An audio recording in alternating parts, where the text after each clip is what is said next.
Engineer बाबू की पाठशाला में आपका स्वागत है। और आज हम कक्षा 9 का दूसरा चैप्टर, जिसमें मैंने पहले चैप्टर जो है पूरी तरीके से ख़त्म कर दिया है, और आज हम पढ़ेंगे बहुपद, जो बहुत ही इम्पॉर्टेंट चैप्टर है, ठीक है, जो हमारे कक्षा 10 में जाके और ज़्यादा इम्पॉर्टेंट बन जाता है, बेसिक है। तो बहुपद के बारे में हम पढ़ते हैं। तो बहुपद को जानने से पहले हमें ये जानना होगा, कुछ और टर्म्स जानने होंगे, जैसे अचर, चर, बीजीय व्यंजक, गुणांक, ये क्या होते हैं। जब ये तीनों चीज़ें जान जाएंगे तब हम बहुपद पे आएंगे। तो पहले समझते हैं कि अचर पद क्या होता है, ठीक है। क्या मैंने बोला? अचर पद, ऐसा प्रतीक जिसका मान सदैव स्थिर रहता है। चर, ऐसा प्रतीक जिसका मान अलग अलग होता है। अगर हम इसको इंग्लिश में लिखेंगे तो इसे हम बोलते हैं कांस्टेंट, और चर को हम कहते हैं वेरिएबल। मुझे लगता है कि इसमें इंग्लिश में ज़्यादा समझ में आएगा। वेरिएबल का मतलब कोई चीज़ वेरी कर रही है, बदल रही है, और कांस्टेंट का मतलब कोई ऐसी चीज़ जो हमेशा के लिए वही रहे, जो वो शुरू से है। इसको एक एग्जांपल से समझते हैं। अगर हम दुकान पे जाके ये कहें कि मुझे 1 केजी आलू दीजिए, तो उस दुकानदार को ये पता है, वो श्योर है कि 1 केजी कितना होता है। बट अगर मैं जाऊं और हम कहें कि भैया X किलो आलू दे दो, तो हमारे लिए मुसीबत खड़ी हो सकती है। और अगर बार बार आप उसी चीज़ को दोहराएंगे तो आप लतियाए जाएंगे। तो अचर और चर आपको समझ में आ गया होगा। अचर का मतलब वो संख्याएं या ऐसा सिंबल जो कभी चेंज नहीं होते हैं, उन्हें हम अचर या कांस्टेंट कहते हैं, ठीक है। और अगर हम चर की बात करें तो x, y, z, ठीक है। तो अगर हम x की बात करें तो x की कुछ भी वैल्यू हो सकती है अकॉर्डिंग टू इक्वेशन, है ना। जैसे मैं एक एग्जांपल दिखा देता हूँ कि अगर मैं लिखूँ कि x प्लस वाई बराबर 4, और यदि मैं इस यहाँ पे y की वैल्यू को 2 रख दूँ तो x प्लस 2 बराबर 4, तो x बराबर 4 माइनस 2, x बराबर 2 हो गया, ठीक है। यहाँ तो x का मान 2 आया है, लेकिन अगर यहाँ पे मैं y की वैल्यू 3 रख दूँ, y की वैल्यू अगर 3 रख दूँ, तो यहाँ पे x की वैल्यू फिर क्या बन जाएगी? 1 हो जाएगी। इसका मतलब कि ये एक दल बदलू आदमी है, मतलब कि एक राजनीतिज्ञ है। राजनीतिज्ञ का मतलब समझते हो ना आप? राजनीतिक का मतलब होता है कि राजनीतिक कोई नेता जो हर बार एक दल से दूसरे दल में चला जाता है, ठीक है, और अपनी बातों पे अडिग नहीं रहता है, वो है चर। और अचर का मतलब कोई एक ऐसा व्यक्ति जो अपने वादों का पक्का हो, जैसे हमारे श्री राम जी, है ना, वो अपने वचन के बहुत ज़्यादा वचनबद्ध होते थे लोग। तो जो बदले ना कभी, वो अचर। जो बदल जाए हर एक बात पे, उसे कहते हैं चर। तो दैट्स इट। और अचर जो होता है 1, 2, 3, और चर जो होता है x, y, z, है ना। चलिए अब आते हैं बीजीय व्यंजक, जिसको इंग्लिश में कहते हैं अलजेब्रिक एक्सप्रेशन। उससे मतलब नहीं है, देखते हैं। चर और अचर राशियों के योग, अंतर, गुणा, भाग से बने हुए व्यंजक को बीजीय व्यंजक कहते हैं। मतलब कि चर और अचर राशि, मतलब मान लीजिए मैंने एक ये लिख दिया चर और उसके साथ 1 लिख दिया अचर, तो ये मेरा क्या बन गया? इसे हम कहेंगे बीजीय व्यंजक, ठीक है। 1 मैंने लिख दिया चर और उसमें से घटा दिया मैंने 2 को, तो ये क्या बन गया मेरा? बीजीय व्यंजक। 1 लिख दिया मैंने चर और उसमें गुणा कर दिया 3 से, तो ये मेरा क्या बन गया? बीजीय व्यंजक। 1 लिख दिया मैंने अचर और 1 लिख दिया मैंने चर, ये मेरा क्या बन गया? बीजीय व्यंजक। हाँ, तो यहाँ नहीं जा रहा है, तो चलिए, दिखाई नहीं दे रहा होगा, मैं थोड़ा यहाँ लिख देता हूँ कि अगर हम एक अचर और एक चर को जोड़ दें तो भी बीजीय व्यंजक होगा। अगर एक चर और एक अचर को घटा दें तो भी एक बीजीय व्यंजक बन जाएगा। और अगर एक अचर और एक चर को गुणा कर दे तो भी बीजीय व्यंजक बन जाएगा। और अगर एक अचर और एक चर का भाग दे दें तो भी बीजीय व्यंजक बन जाएगा। तो हमने ये तीनों टर्म जो है वो समझ लिए हैं। अब गुणांक की बात करते हैं। गुणांक क्या होता है? देखिए, तो चर राशि में किसी अचर राशि की गुणा की जाए तो वह अचर राशि उस चर राशि का गुणांक कहलाता है। जैसे समझिए कि मैंने अगर एक कोई लिख दिया 4x³ - 3, ठीक है। तो इसमें ये जो अचर राशि है वो इस चर राशि का गुणांक कहलाएगा। ये जो अचर राशि है वो इस चर राशि का गुणांक कहलाएगा, है ना। तो मतलब कि अचर और चर जब गुणांक मतलब गुणे के रूप में लिखा जाता है तो उस चर राशि के साथ जिस अचर का गुणा होता है वही उसका गुणांक कहलाता है। जैसे अगर मुझसे कोई इसमें पूछेगा कि x³ का गुणांक क्या है, तो उसके साथ किस चीज़ का गुणा है, 4 का, तो ये मेरा 4 हो जाएगा। अगर मैं यहाँ पे 3x लिख दूँ और कोई मुझसे पूछे कि x का गुणांक क्या है, तो x का गुणांक क्या हो जाएगा, 3 हो जाएगा। समझ में आ रहा है ना। आई थिंक आप लोगों को बहुत अच्छे से समझ में आ रहा होगा और समझ में आना भी चाहिए। बहुत आसान चीज़ है, ठीक है, इतना ज़्यादा डिफ़िकल्ट नहीं है। अब हम अपने मेन टॉपिक पे आते हैं, बहुपद, ठीक है। अब बहुपद देखिए, बहुपद को px से दिखाते हैं ज़्यादातर।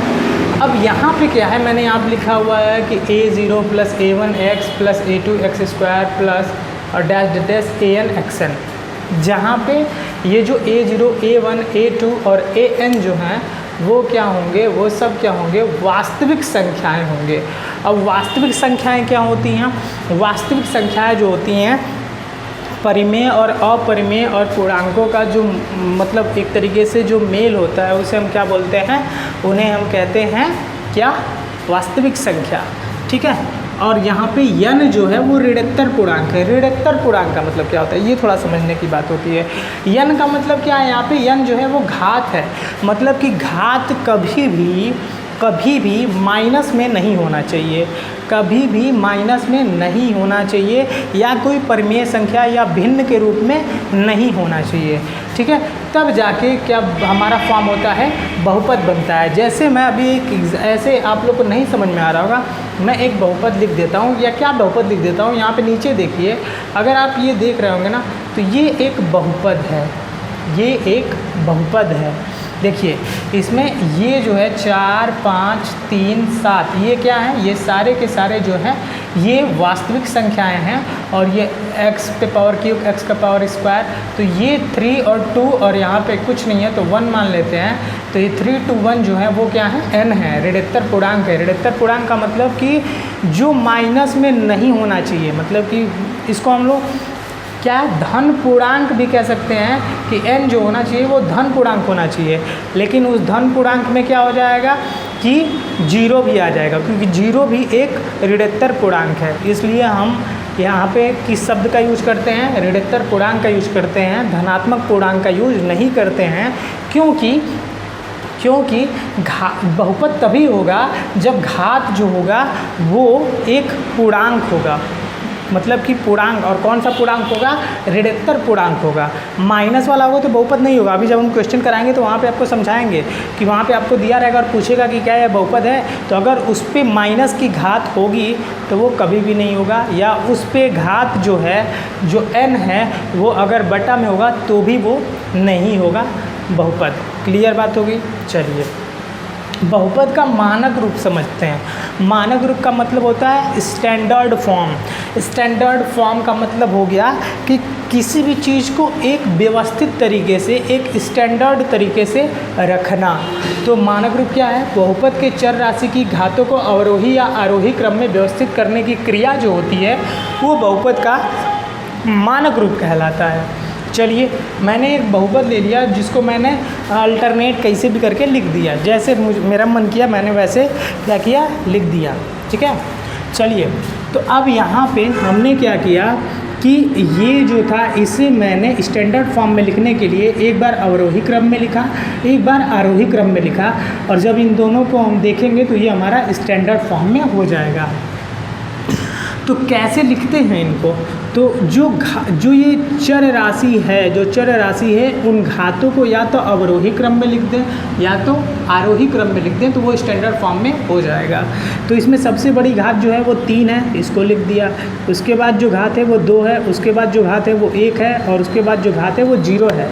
क्यों 0 है, देखिए 7 है ना, तो इस 7 को हम लिख सकते हैं x⁻0, है ना, क्योंकि अब देखिए किसी पे भी घात अगर 0 होगा तो उसकी वैल्यू क्या होती है, 1 होती है।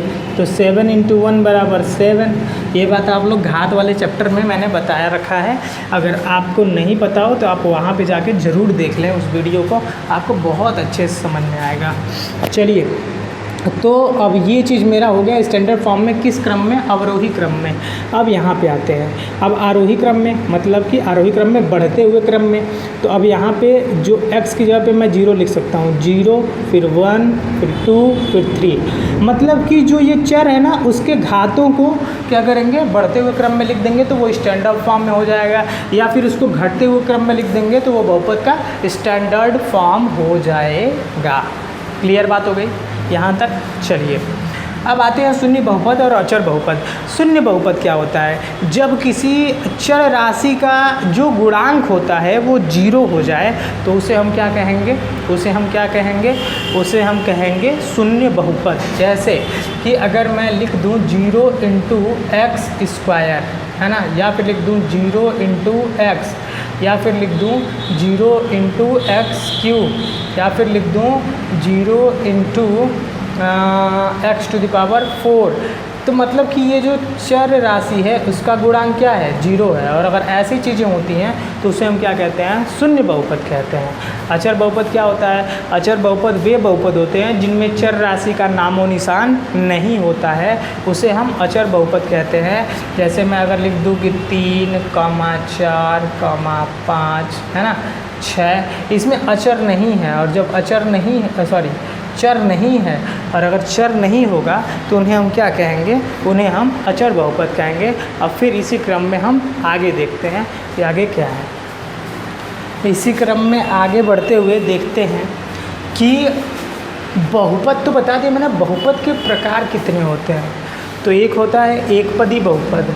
एकपदी बहुपद का मतलब ये होता है कि जब किसी भी बहुपद में पदों की संख्या केवल एक और एक ही होती है तो उसे हम एकपदी बहुपद कहते हैं। जैसे 3x 7x² रूट में 5x³ एट्सेट्रा। अभी मैं समझाऊंगा और बेहतर तरीके से कि कैसे हम पता करते हैं कि पद क्या होता है। द्विपद बहुपद का मतलब, द्वि का मतलब 2, जिसमें 2 पद होते हैं जिस बहुपद में, उसे हम द्विपद बहुपद कहते हैं। त्रिपद बहुपद का मतलब ऐसे बहुपद जिनमें 3 पद होते हैं उन्हें हम त्रिपद बहुपद कहते हैं। अब बहुपद, जैसे अगर मैं आपको एक एग्जांपल दे दूं कि यहाँ पे मैं लिख दूं 5x³ + 4x² - 4x और +2, और मैं इसमें पूछूं कि आपके पास कितने पद हैं इसमें, तो देखिए प्लस और माइनस से जब हम किसी बहुपद को या किसी पद को बांटते हैं तो वो एक अलग पद बन जाता है। जैसे ये वाला जो है ये एक पद, प्लस जुड़ गया तो ये अलग हो गया 2 पद, माइनस हो गया ये अलग पद हो गया 3 पद, और प्लस हो गया ये अलग पद हो गया 4 पद। तो इसमें टोटल कितने पद होंगे, इसमें टोटल 4 पद होंगे। गुणा या भाग अगर करेंगे तो उससे पद जो होते हैं वो बटते नहीं हैं, लेकिन अगर प्लस और माइनस लगा हुआ है तो उससे जो पद होते हैं वो अलग अलग बट जाते हैं। क्लियर हो गई बात, आगे बढ़ते हैं। बहुपद की घात सबसे आसान है। पहला चैप्टर अभी जब मैं सॉल्व कराऊंगा, ये सारा कॉन्सेप्ट मैं बता रहा हूँ, कॉन्सेप्ट बता देने से फिर क्वेश्चन करने में कोई दिक्कत नहीं होती है। बहुपद की घात का मतलब होता है कि मैक्सिमम घात।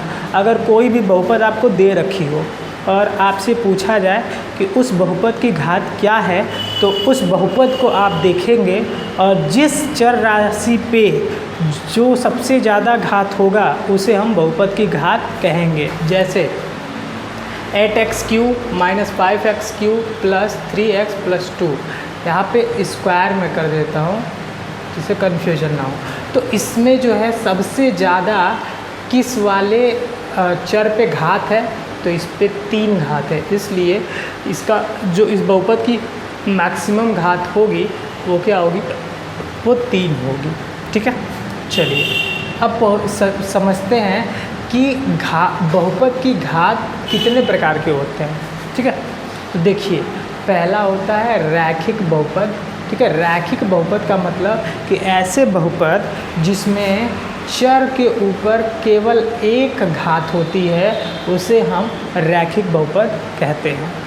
दूसरा, द्विघात बहुपद, मतलब ऐसे बहुपद जिसमें किसी भी चर राशि पे अधिकतम 2 घात होती है, अधिकतम 2 घात होती है, उसे हम क्या कहते हैं? द्विघात बहुपद कहते हैं। तीसरा, त्रिघात बहुपद।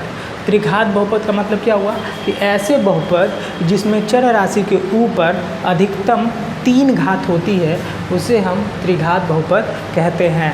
देखिए, मैक्सिमम देखा जाता है कि मैक्सिमम घात कितना है, तो मैक्सिमम घात क्या है? 3 है, इसलिए 3 है, इसलिए त्रिघात बहुपद। मैक्सिमम घात कितना है? 2 है, इसलिए द्विघात बहुपद। मैक्सिमम घात कितना है? 1 है, इसलिए इसे रैखिक बहुपद कहते हैं। बहुत ही आसान है अगर आप समझोगे तो। अब आते हैं बहुपद के शून्यक। ये ए और बी आज मैं क्या करूँगा, ये कॉन्सेप्ट था बहुपद का, और ए और बी मैं अगले वीडियो में आपको प्रोवाइड कर दूँगा। ए और बी दोनों एक साथ मैं आपको दे दूँगा।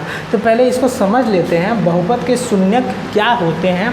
तो बहुपद के जो शून्यक हैं, अगर मान लीजिए कि px कोई एक बहुपद है, ठीक है, और x को अल्फ़ा से विस्थापित करने पर बहुपद का मान 0 हो जाता है, तो अल्फ़ा उस बहुपद का शून्यक कहलाता है।